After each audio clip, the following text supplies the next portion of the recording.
Day 123, Numbers 32, Revelation 19, Psalm 113. From the rising of the sun to its setting, the name of the Lord is to be praised. Today in Numbers 32, the tribes of Reuben and Gad ask Moses for land east of the Jordan. At first, he fears rebellion again, but they vow to fight alongside Israel until the promised land is secured. Their story reminds us, honoring God means standing with his people and keeping our word.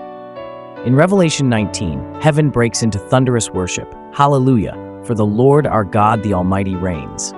Jesus returns as the victorious king, riding a white horse, eyes like fire, robe dipped in blood. He is called faithful and true. And Psalm 113, it lifts us higher. He raises the poor from the dust and seats them with princes. The Lord who reigns on high stoops low to lift the lowly.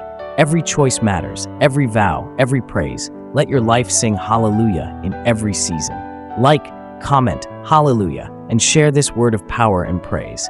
Don't forget to check out today's Psalm video too.